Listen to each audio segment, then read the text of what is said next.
ಸಮಸ್ತ ಕನ್ನಡಿಗರಿಗೆ ನಮಸ್ಕಾರ. ನೀವು ನೋಡ್ತಾ ಇದ್ದೀರಾ ಬಿಪಿ ನ್ಯೂಸ್ ಕನ್ನಡ. ನಾನು ಭುವನ. ಹೋರಾಟದ ಭೀಷ್ಮನ ಅಸ್ತಮಯ್ಯ ಅನಂತ ಸುಬ್ರಾವ್ ಅವರು ಸಾರಿಗೆ ನೌಕರರ ವಲಯದಲ್ಲಿ ಕೇವಲ ಒಬ್ಬ ನಾಯಕನಾಗಿರದೆ ಒಬ್ಬ ಅಪ್ರತಿಮ ಸಂಘಟಕರಾಗಿ ಗುರುತಿಸಿಕೊಂಡವರು. ಸಾರಿಗೆ ನೌಕರರ ಜಂಟಿ ಕ್ರಿಯಾ ಸಮಿತಿಯ ಅಧ್ಯಕ್ಷರಾಗಿ ಅವರು ನಡೆಸಿದಂತ ಹೋರಾಟಗಳು ಐತಿಹಾಸಿಕವಾದವು.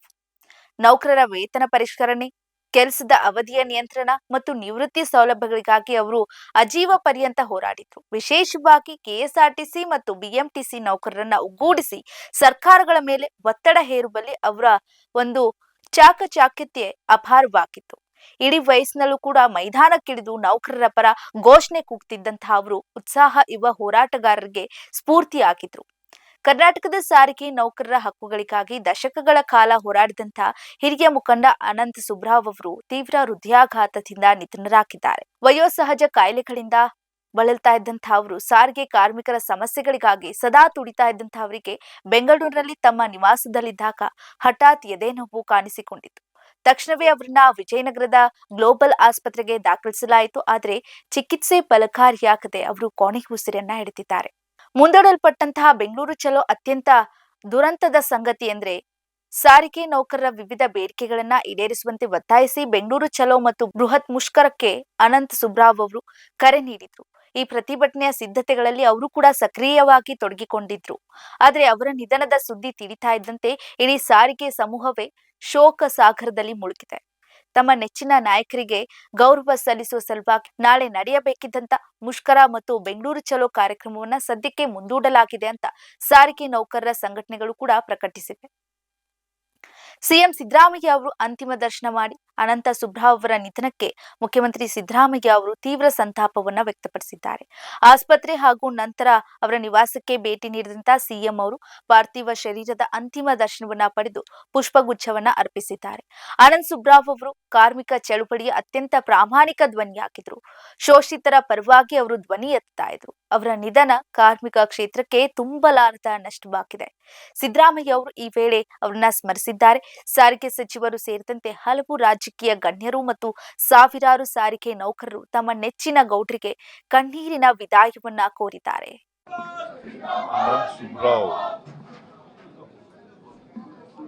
ಅವರು ಕಾರ್ಮಿಕರ ಧ್ವನಿಯಾಗಿದ್ದರು.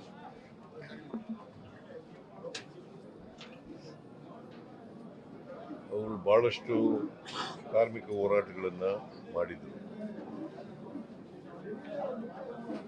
ನಾನು ಈ ಒಂದು ತಿಂಗಳಿಂದ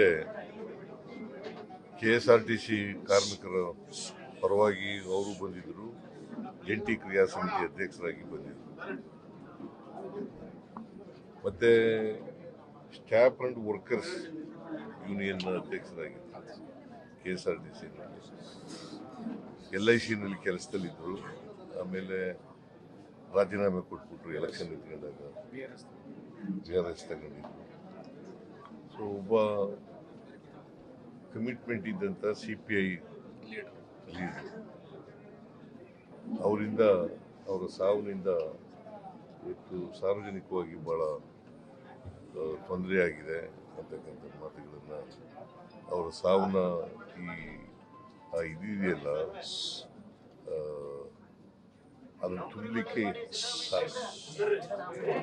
ಸಾಧ್ಯನೇ ಇಲ್ಲ. ಅಷ್ಟರ ಮಟ್ಟಿಗೆ ಕೊನೆ ಉಸಿರಿರೋವರೆಗೂ ಕೂಡ ಮೊನ್ನೆನೂ ಕೂಡ ಮಾತಾಡ್ತಾ ಇದ್ರಂತೆ. ಈಗ ಹೇಳಿದ್ರು, ಪತ್ರಿಕೆಯವ್ರ ಜೊತೆಲಿ ಮಾತಾಡ್ತಾ ಇದ್ರಂತೆ. ಇವತ್ತು ಇವತ್ತು ಹೋರಾಟ ಇಟ್ಕೊಂಡಿದ್ರು. ಅದಕ್ಕೆ ಮುಂದಕ್ಕೆ ಹಾಕಿರ್ಬೇಕು ಅನ್ನೋ ಕಾಣಿಸುತ್ತೆ. ಮುಂದಕ್ಕೆ ಹಾಕಿರ್ಬೇಕು ಅನ್ಸುತ್ತೆ. ಸೊ ಅವರು ನನಗೆ ಬಹಳ ದಿನಗಳಿಂದ ಪರಿಚಯ. ಅವರು ಈ ಕಾರ್ಮಿಕ ಹೋರಾಟದಲ್ಲೇ ನೆಗೋಷಿಯೇಷನ್ ಮಾಡುವಾಗ ಮಾತಾಡುವಾಗ ಮಾಡ್ತಕ್ಕಂಥದ್ದು. ನಾನು ಸ್ವಲ್ಪ ದಿನ KSRTC ಮಿನಿಸ್ಟರ್ ಆಗಿದ್ದೆ. ಸೊ ಹಾಗಾಗಿ ನಿಕಟವಾದಂಥ ಸಂಬಂಧ ಇತ್ತು. ಅವರು ಸಾವನ್ನ ದುಃಖ ಭರಿಸ್ತಕ್ಕಂಥ ಅವ್ರಿಗೆ ಅವ್ರ ಮಿಸಸ್ಸು ಕೂಡ ಬದುಕಿದ್ದಾರೆ. ಪಾಪ ಅವ್ರಿಗೆ ಎರಡು ಜನ ಹೆಣ್ಮಕ್ಳು, ಒಬ್ಬರು ವಿದೇಶದಲ್ಲಿದ್ದಾರೆ, ಇನ್ನೊಬ್ರು ಇಲ್ಲೇ ಇದ್ದಾರೆ. ಸೊ ಒಬ್ಬ ಜಾತ್ಯತೀತ ವ್ಯಕ್ತಿ ಅಂತ ಇದ್ದದ್ದು. ಯಾಕಂತಂದ್ರೆ ಅವ್ರ ಕೊನೆ ಮಗಳನ್ನ ಬೇರೆ ಕಮ್ಯುನಿಟಿಯವರಿಗೆ ಮದುವೆ ಮಾಡ್ತಕ್ಕಂಥ ಕೆಲಸವನ್ನು ಅವರೇ ನಿಂತ್ಕೊಂಡು ಮಾಡಿದ್ದು. ಸೊ ಅದರಿಂದ ಒಂದು ವ್ಯಾಕ್ಯೂಮ್ ಕ್ರಿಯೇಟ್ ಆಗಿದೆ. ಅದನ್ನು ಭರ್ತಿ ಮಾಡಲಿಕ್ಕೆ ಯಾರಿಂದಲೂ ಕೂಡ ಸಾಧ್ಯ ಇಲ್ಲ ಅಂತೇಳಿ ನನಗೆ ಅನಿಸುತ್ತೆ. ಸೊ ಅಂಥವರು ನಮ್ಮನ್ನಾಗಲಿದ್ದಾರೆ, ಅವರ ಆತ್ಮಕ್ಕೆ ಚಿರಶಾಂತಿ ದೊರಕಲಿ ಅಂತೇಳಿ ನಾನು ಪ್ರಾರ್ಥಿಸ್ತೇನೆ. ಸರ್, ಅವ್ರ ಮಗಳು ಕೂಡ ನಿಮ್ಮ ಹತ್ರ ವಿಶೇಷವಾದಂತಹ ಬೇಡಿಕೆಗಳನ್ನು ಇಟ್ಟರು. ಒಂದು 38 ತಿಂಗಳ ನಾನು ರಾಮಲಿಂಗ ರೆಡ್ಡಿ ಜೊತೆ ಮಾತಾಡ್ತೀನಿ, ಟ್ರಾನ್ಸ್ಪೋರ್ಟ್ ಮಿನಿಸ್ಟರ್ ಜೊತೆ ಮಾತಾಡ್ತೀನಿ. ಇದಾಗಿತ್ತು ಈ ಹೊತ್ತಿನ ಸ್ಪೆಷಲ್ ರಿಪೋರ್ಟ್. ಸಮಗ್ರ ಸುದ್ದಿಗಳಿಗಾಗಿ ಸದಾ ಗಮನಿಸಿ ವಿಪಿ ನ್ಯೂಸ್ ಕನ್ನಡ. ಇದು ಕನ್ನಡಿಗರ ಪ್ರತಿಧ್ವನಿ.